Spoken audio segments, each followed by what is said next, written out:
Olá, seja bem-vindo, seja muito bem-vinda. Meu nome é Ricardo, eu sou médico fisiatra, eu estou aqui com a Juliana Moura, ela é uma das fisioterapeutas que mais entende na parte respiratória que eu conheço, e nós viemos aqui para poder conversar com vocês, passar algumas informações sobre essa situação, né, para pacientes pneumopatas que têm dificuldades respiratórias e como conviver, o que fazer nesse período dessa situação aqui que nunca tivemos nada igual. Eu conheci a Juliana trabalhando no setor de transplante pulmonar de um grande hospital aqui em São Paulo. Ela manja demais, demais, sempre aprendi muito com ela. Trabalhamos em equipe muito bem aí por alguns anos. Depois tivemos, ela foi viajar, ela vai falar um pouquinho disso para vocês. Nos reencontramos agora e resolvemos fazer esse vídeo para poder divulgar e passar essa palavra para tentar ajudar aí o maior número de pessoas possível, né? Ju, conta um pouquinho para a gente da sua história aí, como é que foi, como foi sua formação aí, conte para a gente. Oi, Doctor, tudo bom? Grande prazer falar contigo aqui, né? E, bom, sou Juliana, sou fisioterapeuta já formada há 18 anos, sou especializada em fisioterapia respiratória, em pneumologia pela Universidade Federal de São Paulo.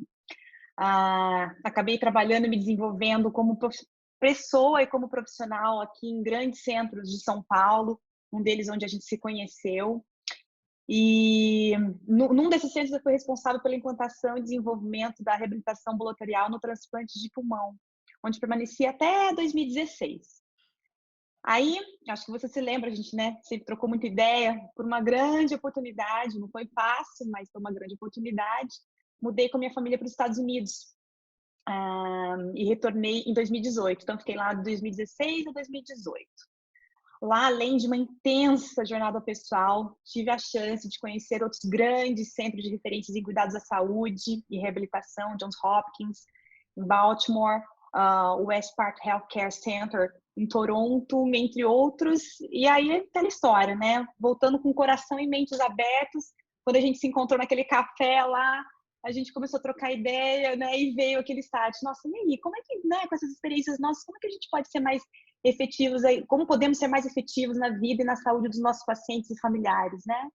E agora, realmente, perante esse cenário, depois daquela nossa outra conversa, a gente, né, resolveu e vamos aí ver como é que a gente pode ajudar toda essa parcela aí de gente que está confinada, né? A gente sabe que não é uma situação fácil, uma situação estressante, confinamento para gente que não tem nenhum problema de saúde, né? Eu digo relacionado à falta de ar, às vezes acaba sendo angustiante, mas imagina para quem realmente tem falta de ar, tá restrito a um ambiente, pode desencadear inúmeras sensações desconfortáveis, né? E aí vamos tentar conversar e orientar esses pacientes, esses familiares, como começar com esse manejo aí com técnicas de conservação, de energia, técnicas respiratórias para ajudar a controlar a ansiedade nesse momento de confinamento.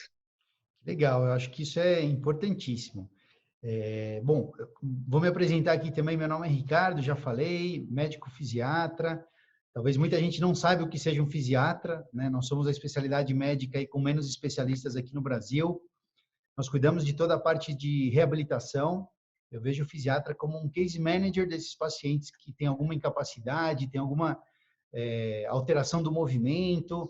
No caso dessa parcela da população com dificuldade respiratória, nós não vemos só o pulmão, né? Só a parte respiratória, mas o paciente como um todo, um global. Isso foi uma das coisas que mais me chamou a atenção na Juliana, na Jo. Jo, não consegui chamar de Juliana, desculpa, viu? Vou chamar de Jo, não tem jeito. Jo! E justamente por isso, né? O serviço que ela implementou. Pessoal, paciente transplante pulmonar é um paciente super complexo, né? Não tem problema só pulmonar, ele acaba tendo alterações de outros locais, musculatura e tal.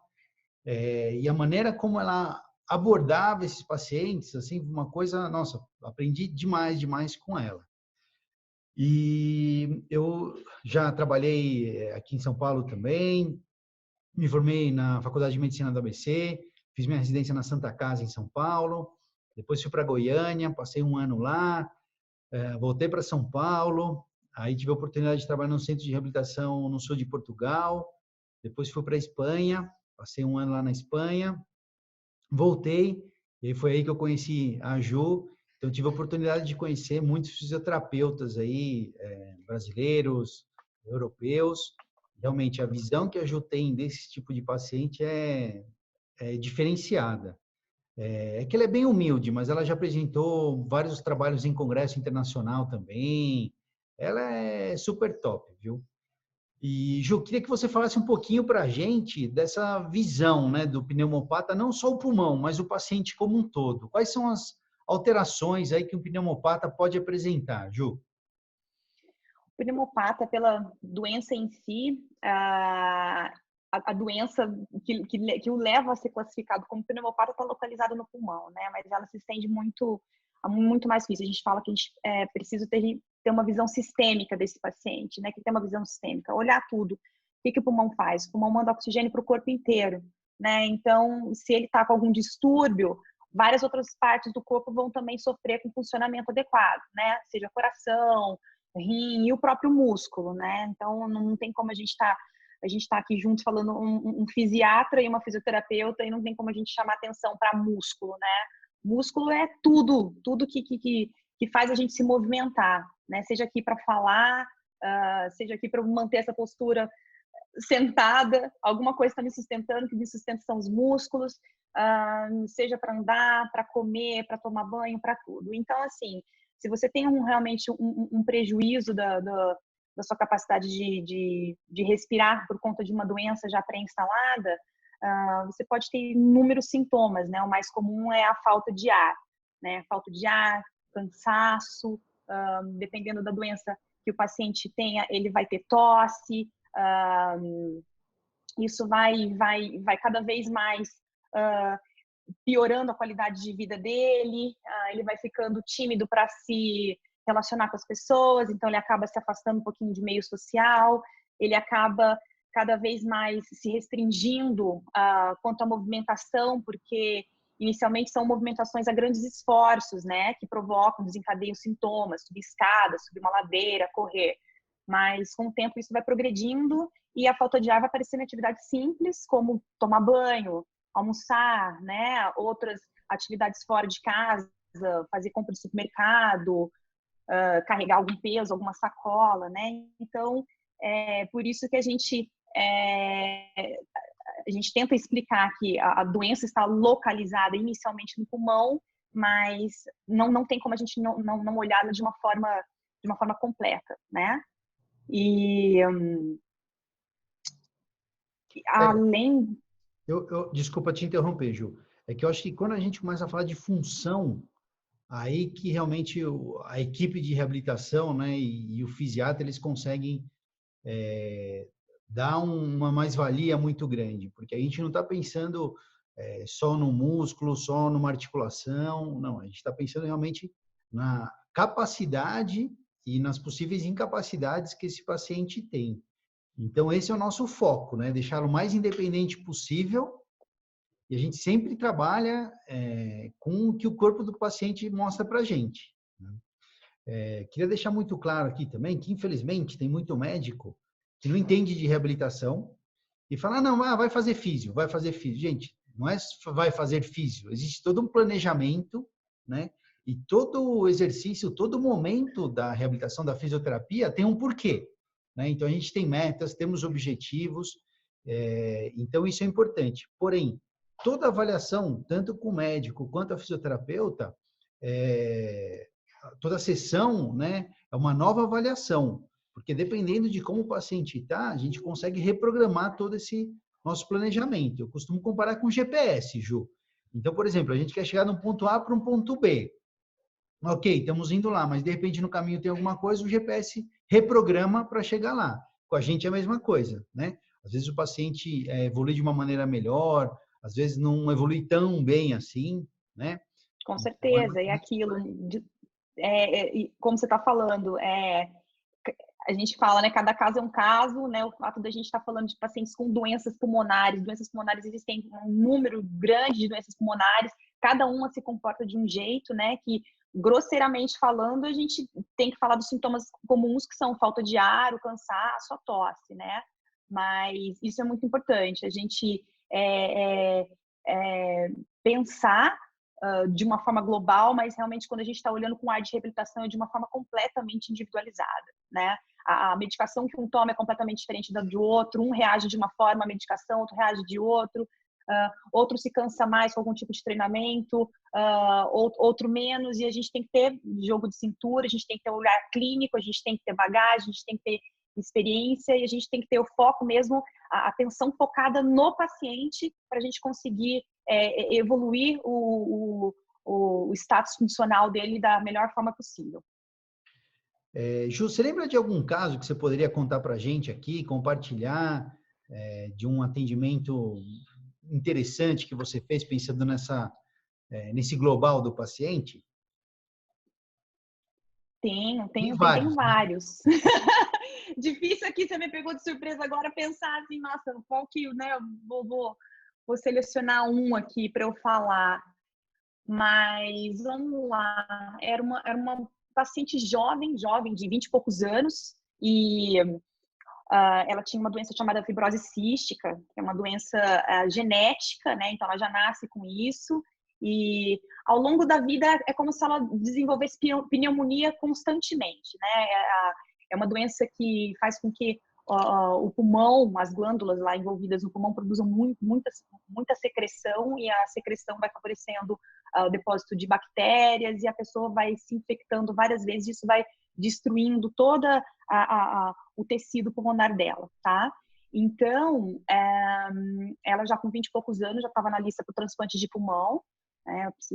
As medidas tradicionais, convencionais de fisioterapia respiratória para eliminar essa secreção, as medicações, os antibióticos já não faziam tanto efeito, e isso também por si não melhoraria a condição pulmonar dela. Então, realmente, só trocando o órgão que ela melhoraria, né? E ela entrou no programa de reabilitação pulmonar, né?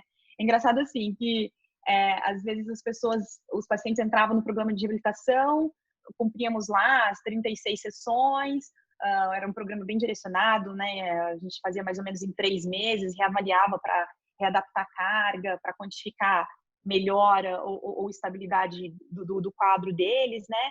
E numa dessas reavaliações, ela chegou a perguntar, nossa, mas agora eu estou me sentindo melhor. Fazia 3 anos que eu não conseguia usar salto alto para sair com meu marido. E eu consegui, e será que por conta disso agora eu vou precisar transplantar? Porque, assim, para ela era uma coisa que chamava muita atenção. Ela era vaidosa, né? Jovem, uma menina jovem, cheia de vida. E para ela, realmente, a repercussão de algumas sessões, né? De várias, digo, de sessões de reabilitação, o impacto nela foi realmente isso. Ela sentia as pernas fortalecidas, né? Principalmente esse músculo aqui da panturrilha, que dava sustentação ali para ela ficar de salto, e ela conseguiu usar salto, conseguiu se sentir bem com isso, e ela chegou a questionar em algum momento, nossa, mas ainda preciso, né, trocar meu pulmão? Esse foi um dos casos assim que vem à minha cabeça agora para compartilhar com vocês. Então, de novo, falar de qualidade de vida, falar de um processo de reabilitação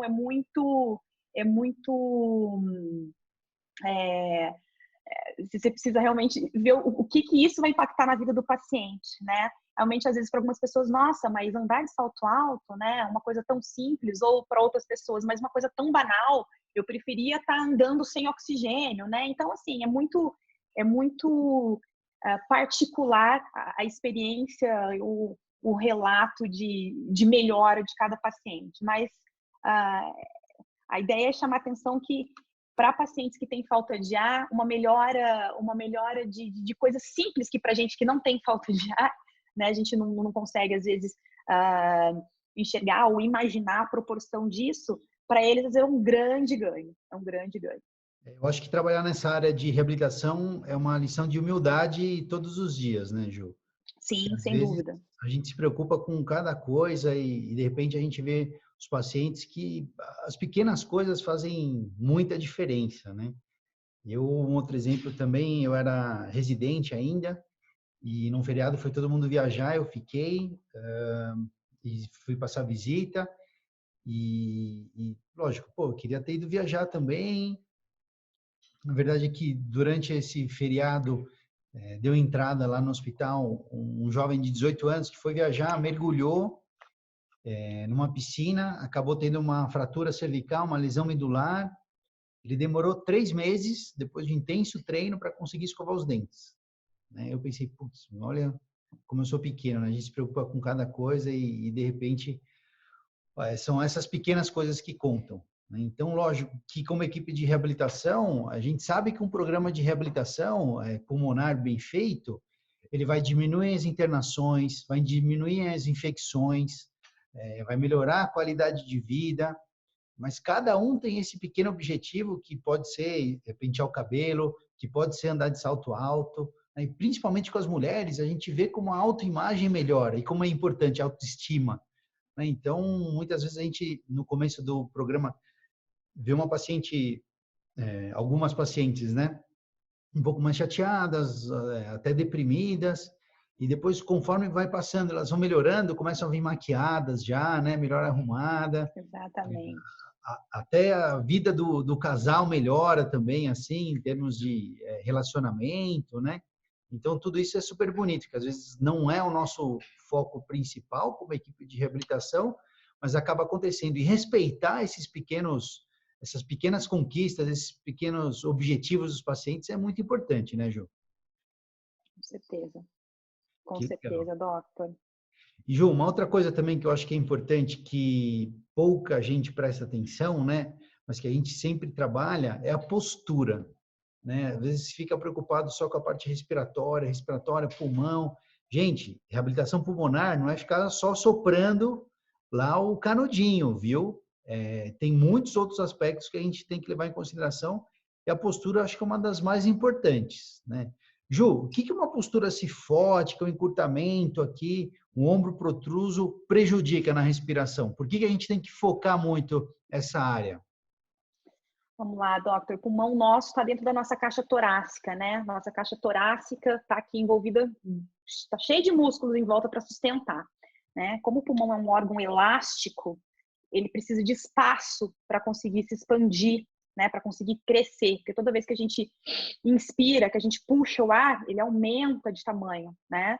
É claro que assim, a gente está falando de pneumopatia, de doenças pulmonares, que cada uma por sua característica ou vai impedir essa expansão ou vai deixar o pulmão ainda até mais expandido patologicamente falando, né? Mas assim, realmente, se eu tenho alguma coisa que restringe essa capacidade do meu pulmão crescer aqui na minha caixa torácica, seja peso, né, obesidade, então, né, para quem tem camada quem é mais obeso, a gente fala que tem uma camada de gordura maior pesando sobre o tórax, complica para o pulmão conseguir crescer, né? Por conta da própria falta de ar, às vezes só recrutar o diafragma, que é um músculo que separa aqui o abdômen do tórax, nosso principal músculo da respiração, às vezes só o recrutamento dele, que acontece de uma forma mais ou menos automática, lógico que tem, né, fisiologicamente falando, precisa de alterações de pressões, enfim, mas ele fica sobrecarregado e ele acaba fazendo com que inconscientemente, espontaneamente, o pneumopata recrute outros músculos, né? Ele começa a usar o peitoral para respirar. Então, assim, quando a gente vai na academia, vai treinar, se a gente usa muito músculo, a gente acaba o deixando mais forte, entre aspas, né? Mas se a gente não usá-lo de uma forma correta, ele acaba ficando mais encurtado de tanto usar. Então, o paciente que respira de uma forma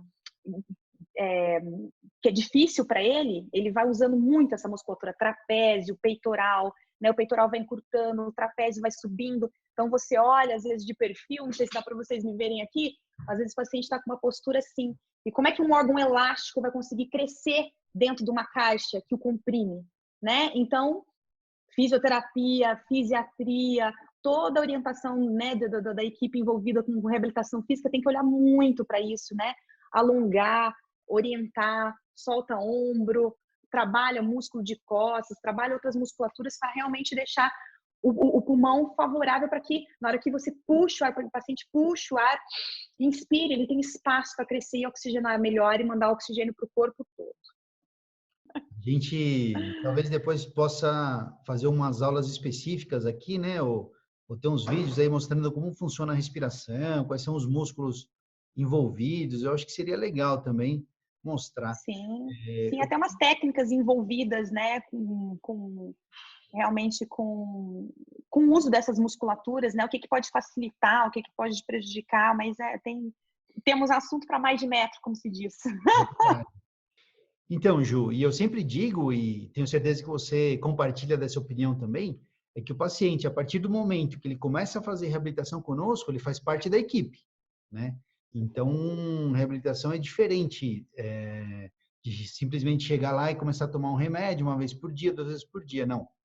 O paciente tem que realmente entender, saber o que está acontecendo com ele e fazer os exercícios, fazer as atividades, toda uma questão de mudança de hábito até, né? Que nem sempre é uma coisa fácil.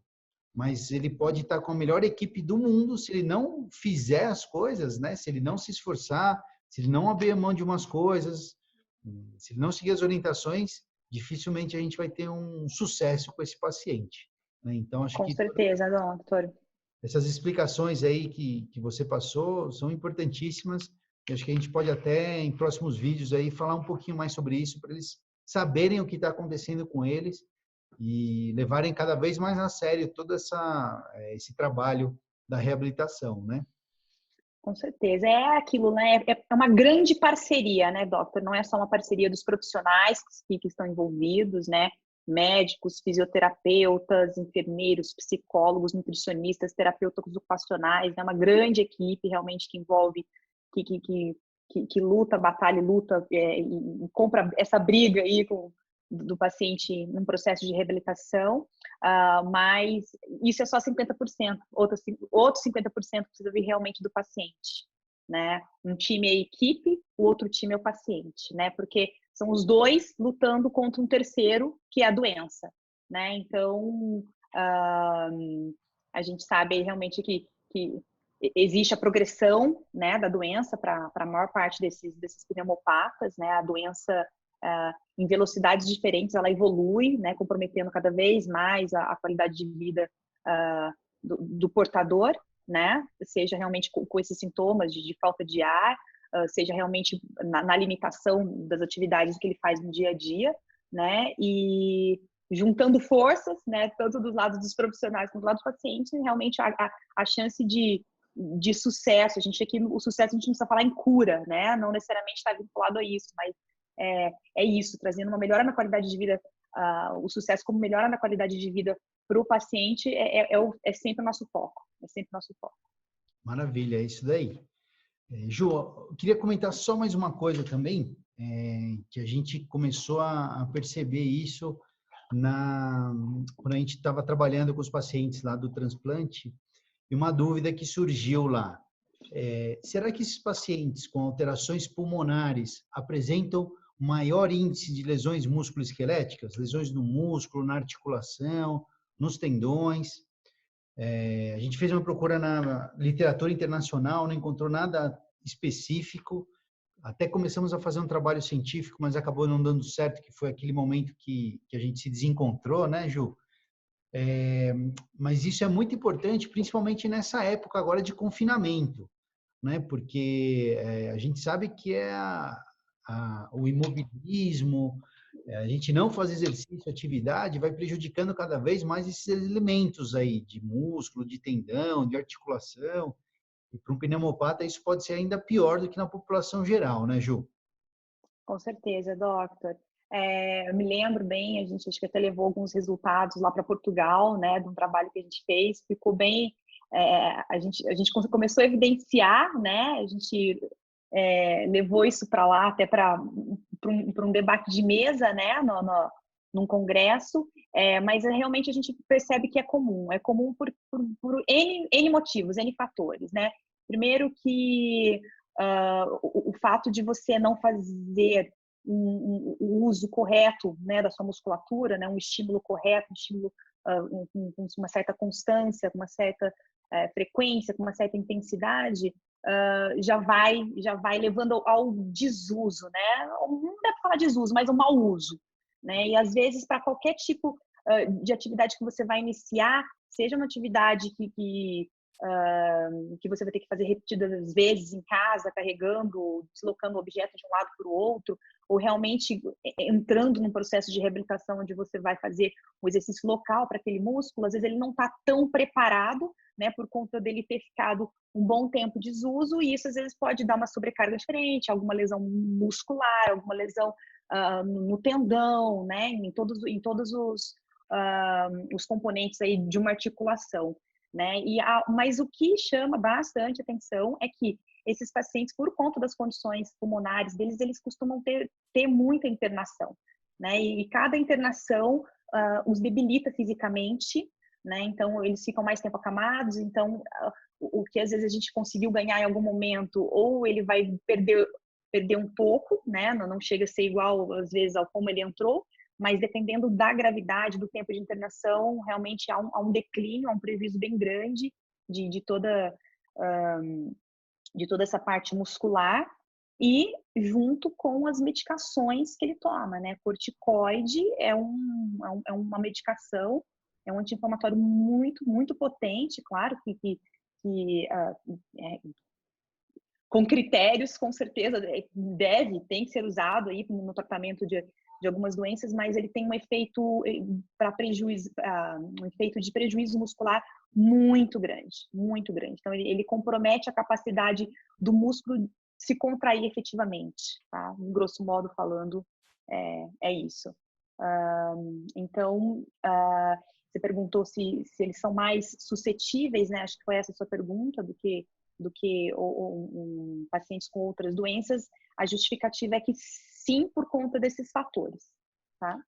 Legal. E agora, nessa situação nova que a gente está vivendo, né, com Covid-19, coronavírus, a Sociedade Brasileira de Medicina Física, a Associação Brasileira de Medicina Física e Reabilitação, realmente sugeriu para que todas as sessões de reabilitação fossem suspensas, consultas também, para as pessoas ficarem em casa, para que realmente só fosse feito o que for de urgência, né, de extrema urgência. A Sociedade Brasileira de Pneumologia também soltou um comunicado sugerindo que todas as provas pulmonares fossem suspensas. A situação realmente não está fácil, né, Ju? Não está fácil para ninguém. Essa quarentena aí é importante, uma das maneiras da gente tentar diminuir, frear esse aumento de casos e até óbitos, né? Eu acho que é realmente essa de tentar ficar em casa, não sair, só se for extremamente necessário, principalmente para essa população pneumopata, né? Que tem problemas aí pulmonares já respiratórios, né? Mas, Ju, a gente tem muito paciente que nós estamos atendendo, que vão ficar em casa, vão ficar sem reabilitação. Tem muitos pacientes por aí também, né, em outras cidades, outros estados até, que vão passar pelo mesmo. Qual seria uma sugestão, uma dica sua, né? O que você recomenda para que esse paciente possa ficar bem ou estar o melhor possível, mesmo dentro de casa, Ju? Doctor, algumas dicas são importantes, né? Frente a esse momento, essa situação de confinamento, né? Primeiro, assim, o confinamento já por si, não saia de casa, fique, mantenha calma, né? Respire, vamos entender aí realmente que, se Deus quiser, é um momento transitório, né? Mas é um momento de mudança, e como toda mudança, às vezes pode provocar um aumento aí do grau de estresse, né? O estresse, a gente sabe que é um conjunto de alteração física, química do organismo que faz o indivíduo tentar enfrentar uma situação de uma forma que o tire da zona de conforto, né? A gente sabe que provoca inúmeras sensações no corpo, qualquer situação de estresse, né? O estresse não que deixa a gente pronto para resolver alguma coisa, mas o estresse que realmente vai se tornando patológico de frente aí com o enfrentamento de um problema que acho que para a maioria das pessoas aí é bem desconhecido, né? Então, suor frio, coração disparado, dor de cabeça, a respiração fica ofegante, a gente tem a alteração do ritmo da fala, da voz, a boca seca, cansaço, né? Então, falei de alguns sintomas aí, 2 a gente pode já puxar para um pneumopata que já tem de base o cansaço, já tem de base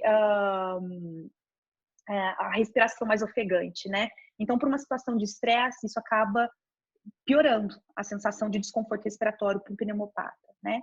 Então, mantenha calma. Às vezes é difícil a gente falar, né? Mantenha calma, respire, não pire, mas hoje em dia tem se falado muito, né? O termo em inglês, mindfulness, que significa atenção plena, né? Colocar você para o momento presente e tentar se observar, né? Sem se julgar, mas se puxar para o momento presente, entender onde estão suas pernas, entender onde você está, sentindo as partes do seu corpo, respirando, prestando atenção na sua respiração, puxar a tua atenção para a respiração quando a cabeça vai ali para o mundo de estresse, né?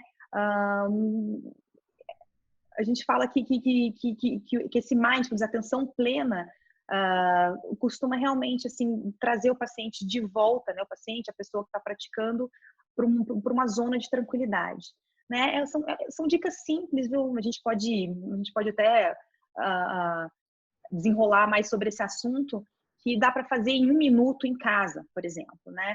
Você falou muito aí de atividade, a gente estava falando de atividade física, você falou dos grandes conselhos, das grandes associações aí terem recomendado realmente que os pacientes, né, temporariamente parem de fazer a reabilitação, né, nos seus ambientes hospitalares, ambulatoriais, enfim.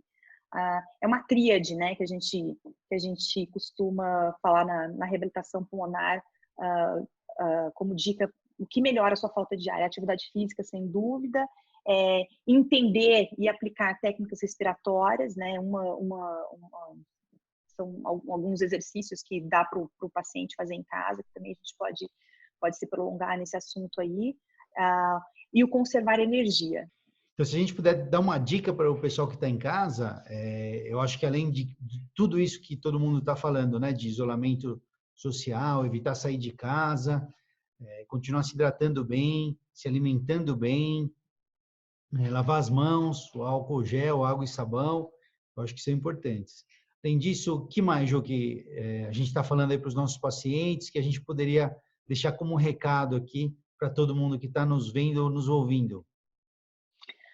Olha, doctor, a gente já sabe que quem tem problema pulmonar respira com mais dificuldade, né? Então, situação estressante já começa a também mudar o jeito que o paciente respira, isso pode deixá-lo mais cansado, mais angustiado, com mais falta de ar.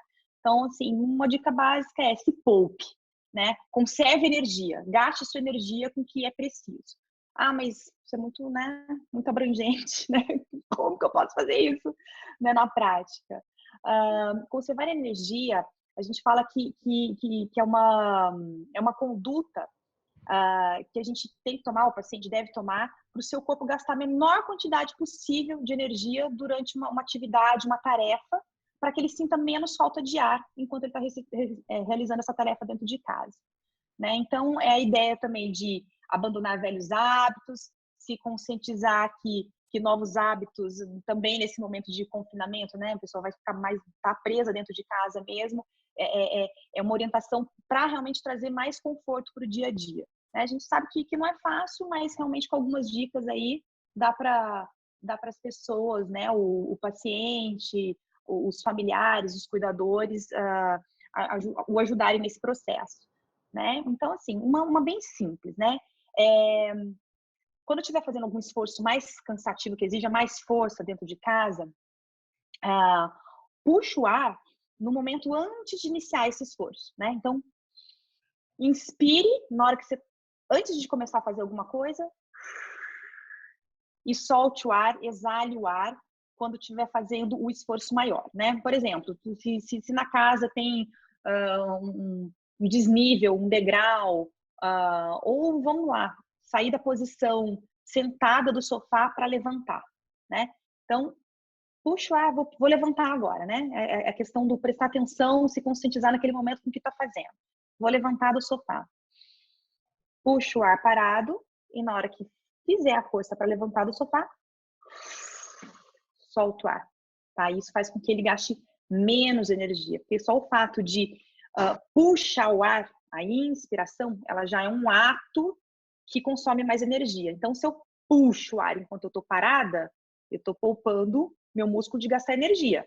E na hora que eu soltar, eu gasto menos energia. Só que daí eu estou gastando menos energia enquanto eu respiro, para minha perna funcionar e gastar a energia que é preciso para aquele momento, que é a energia que vai fazê-lo ficar em pé, né? Legal. Outra coisa, pode Desculpa. falar, não. Outro que eu gosto Imagina. bastante é do banho, né? Em vez de se secar com a toalha, pode usar um hobby, né? Se for o caso, eu Sim, acho que economiza bastante energia também. sim, E pensando talvez no pneumopata um pouco menos grave, que tem um pouco mais de função, tem gente que vai lá e gosta de cuidar da casa inteira, né? De uma vez. E aí se cansa bastante. Eu acho que se a gente, isso, né, bom ponto, compartimentalizar, né? Eu acho que bom é ponto. super importante. Então, em vez de varrer a casa toda, cuida da cozinha, descansa um pouco, faz alguma outra atividade intelectual, né? Que é importante também. Aí depois vai lá, Exatamente. cuida da sala, para mais um pouquinho e assim por diante, porque senão realmente o gasto energético vai ser muito importante, né, Ju? Vai ser maior, vai ser maior. É a famosa, o estabeleça prioridades, gerencie o seu tempo, né? Então, vamos tentar realizar tarefas mais importantes do dia antes de você começar a sentir mais cansado. Se você percebe que você se cansa mais no final do dia, então faça tarefas que você sabe que vão te cansar mais durante o dia, né? Planeje, como você falou, um repouso, intercale atividades ao longo do dia, né? Elimine atividades desnecessárias, como também você falou agora, doutor, do banho. Não tem necessidade, né, assim, de se enxugar, porque já é provado cientificamente que o banho é uma das atividades dentro de casa que mais gasta energia, né? Então, se você gastou energia ao se lavar, na hora de secar, ao invés de usar uma toalha, cubra-se com roupão, né? Ou não precisa lavar e secar a louça. Deixa a louça secando no escorredor, por exemplo, né? Que mais que a gente pode lembrar? Essas pequenas Evite se atitudes aí, curvar. Pequenas atitudes. Se curvar para pegar um objeto no chão, evite, porque é aquela história da caixa torácica, né? Onde ficam os pulmões. Você dobrar, você encurvar a tua caixa torácica, você vai comprometer um espaço para o seu pulmão se expandir. Então, você vai sentir mais falta de ar. Faça atividade sentado, se for preciso. Se for preciso tomar banho sentado, tome banho sentado. Não tem problema. E uma coisa também que, né, isso aí vai para quem no confinamento, o convívio com os familiares, o confinamento às vezes também é um grande desafio, né? Mas, né, todo mundo está sensibilizado, todo mundo está no mesmo barco e realmente para quem é pneumopata sabe e o familiar também seria bacana se soubesse que ou deixe pedir ajuda se necessário, né? Não se iniba com, me ajuda aqui, me ajuda a arrumar essa cama, me ajuda a vestir essa roupa, me ajude a calçar esse sapato, né? Realmente para poupar esforço. Lógico, de novo, cada caso é um caso, para cada um a limitação que o atinge é pior do que a de outro, né? Ou melhor do que a de outro, enfim. E outra, manter sempre o ambiente bem ventilado, né, doctor? Isso aí com certeza. para todos e para quem tem dificuldade de respirar, principalmente. Mas ainda, essa consciência corporal é importantíssima, né, Ju? Entender o seu corpo. Você é a pessoa que mais se conhece, né? Você que mais entende seu corpo. Eu teve uma paciente que falou uma frase para mim que foi super legal. Depois de um tempo, um mês, eu acho que ela começou a fazer os exercícios, as atividades. Ela falou, doutor, eu aprendi a ouvir o meu corpo. Eu achei sensacional isso, né? Então, aprenda a ouvir o seu corpo, né? Aproveite esses momentos aí que a gente vai estar em casa, que não pode sair, e a se conhecer melhor, né? Isso Com vai ajudar certeza. muito nesse período e mesmo depois também, né? Para enfrentar todo esse quadro aí. Eu acho que isso é sensacional. Ouça o seu corpo, se conheça melhor, isso vai te ajudar bastante. Exatamente, né? Para quem sempre se questiona, não dá tempo, porque realmente rotina do dia a dia, de trabalho, de deslocamento até para um centro de reabilitação, no caso do paciente, né? Às vezes o negócio é tão mecanizado, né? A rotina é tão mecanizada que não dá tempo mesmo de pare, olhe, ouça e sinta, né? Então, até isso, né? É um momento de introspecção, né? E para quem se conscientiza e consegue olhar o lado bom das coisas, realmente às vezes é um bom momento para parar e se conhecer, né? Conhecer mais as suas limitações e se ajudar, enfim. Que legal, é isso aí, Ju. Poxa, adorei. Foi super legal aqui o papo. Espero que o pessoal que esteja aí em casa tenha gostado também. A ideia é vir sempre passar mais dicas, mais orientações, fazer com que você conheça melhor o seu corpo e te ajudar a enfrentar essa fase toda, tá bom? Se tiver alguma dúvida, alguma pergunta, deixa aqui nos comentários, siga nossas redes sociais, se inscreva no nosso canal do YouTube. Na dúvida, fale com o seu pneumologista, fale com o seu fisiatra, fale com o seu fisioterapeuta. Com certeza eles vão te ajudar muito, eles estão aí para te ajudar. Tá certo? Ju, algum Corram recado atrás de final? fontes, corram atrás em fontes que conheçam, corram atrás de fontes realmente que vão facilitar a tua vida, que não vão te estressar, que não vão polemizar assuntos que você ficou na dúvida, vai ter que procurar em outro lugar e assim vai, né? E a gente está aí à disposição, que a ideia é essa mesmo, é ajudar todo mundo, expandir orientação para chegar em qualquer canto do Brasil. Então, fiquem à vontade mesmo, né? A gente sabe que foi um primeiro papo aí, né? Mas acho que à medida que a gente foi conversando aqui, as dúvidas vão surgindo e a gente está aqui realmente à disposição para ajudá-los em todo esse processo aí. E acho que juntos vamos conseguir passar por essa fase difícil aqui. Não tem jeito, cada um tem que fazer a sua parte. Isso aí. Obrigado, então, Ju. Brigadão. Eu que agradeço. Também. Valeu, estaremos sempre por aí. Qualquer dúvida, é só deixar aqui nos comentários. E fiquem ligados. Obrigado, pessoal. Até mais. Até a próxima. Obrigada, gente. Um beijo. Respire, não pire.